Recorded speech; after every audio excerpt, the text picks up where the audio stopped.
Bonjour les amis, je vous préviens, j'ai un petit peu mal à la gorge, je vais essayer de faire au mieux et je vous dis tout, je vous fais cette vidéo mardi soir pour mercredi matin, sachant que le grand vote que la France attend, que les Français attendent retenant leur respiration, aura lieu jeudi et ça sera le vote du perchoir. Mais je pourrai plus vous faire de vidéo avant vendredi, vous inquiétez pas, tout est organisé, vous aurez votre vidéo quotidienne quand même. Et donc, je vous parle de cette journée historique qui va changer notre destin.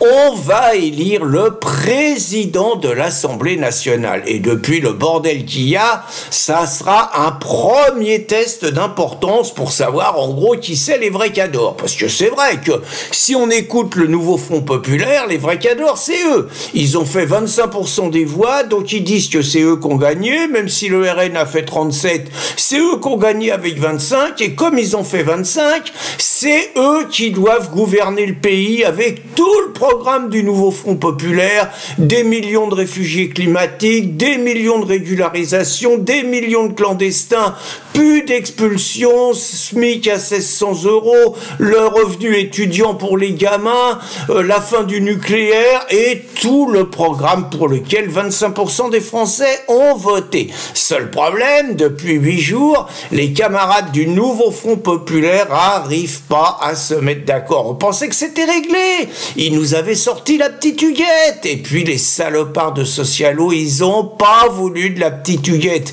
Mais les salopards de Socialo, ils proposent Laurence Tubiana, une dingue, une hystérique climatique. Hein, donc 73 ans. Et là, les insoumis, ils disent qu'ils en veulent pas. Et la maîtresse à Mélenchon, elle a dit un truc abominable. Elle l'a comparé aux punaises de lit. Elle a dit qu'avec Hollande, les punaises de lit revenaient, que tout le monde se grattait, qu'il allait falloir à nouveau se débarrasser de ça. Bref, vous voyez l'ambiance. Mais malgré tout, la gauche nous explique qu'il faut une candidature unique pour le perchoir. Et naturellement, comme il faut une candidature unique pour le perchoir, pour l'instant, ils sont 5 ou 6 à postuler. Alors, je vous explique les règles, en vite fait.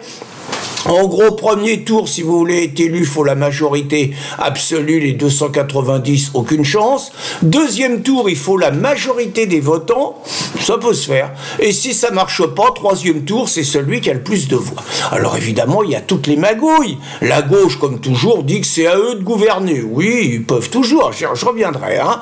Ça va se jouer, plutôt le RN n'a aucune chance, et ça va se jouer, je vous donne les dessous. Il y a le Charles Amédée de Courson, qui croit que son heure est venue. Charles Amédée, c'est un député depuis 1993, un Français plutôt tradit, vieille famille noble, et il a eu son heure de gloire, et depuis la gauche ne jure plus que par lui. Il a déposé la motion de censure qui a failli faire chuter le gouvernement sur les retraites. Et donc, bon, la gauche sait qu'elle va pas gagner, mais la gauche, elle est prête à jouer Charles Amédée, mais avec une condition. La gauche, elle veut pas entendre parler de poste pour le Rassemblement national. Elle dit qu'ils sont trop méchants, ils sont pas pour la République, ils sont vilains, et donc il faut personne. Et la condition de la gauche pour voter de Courson, c'est qu'avec de Courson, tous les RN, ils seront éradiqués. Et de l'autre côté, il y a Yael. Yael Brun-Pivet. Alors elle, c'est la bête noire de la gauche. D'abord, elle est juive, ça c'est pas très bien. Hein. En plus, elle a défendu Israël quand les Palestinos ont fait leur petite descente le 7 octobre en zigouillant 1200. Elle a montré son émotion, tout ça. Mélenchon, il l'a insulté, il a été traité d'antisémite. Enfin bref, ils en veulent à Yael, c'est clair.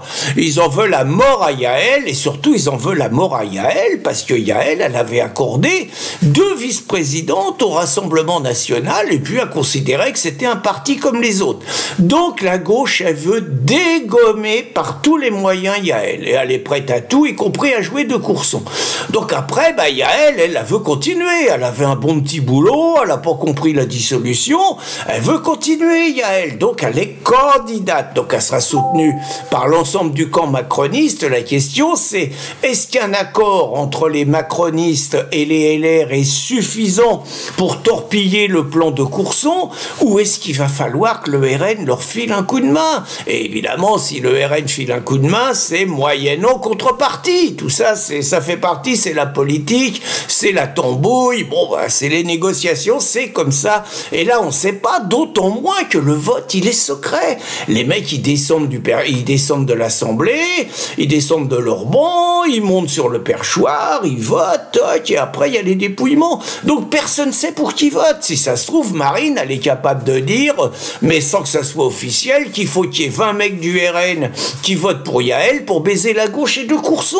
Tout est possible. Ou alors, le RN va dire, on s'en fout, tout ça, c'est des magouilleurs, c'est des macronistes, c'est pas notre problème, on est en dehors de ça. J'avoue, je connais pas le débouché. Maintenant, je vais vous parler des candidats. En dehors de Yaël et de Courson, à gauche, c'est déjà un boxif. Alors, il y avait Cyrielle Châtelain. Cyrielle Châtelain, personne ne la connaît. C'est une brêle. Bon, elle est présidente du groupe sortante et elle était convaincue que c'était elle qui allait se représenter. D'autant que la Cyrielle, elle a eu une idée géniale. C'est elle la première. C'est son heure de gloire. C'est elle la première qui a dit pas une voix pour le RN, pas un poste pour le RN, il faut les éradiquer. Et tout le monde a repris.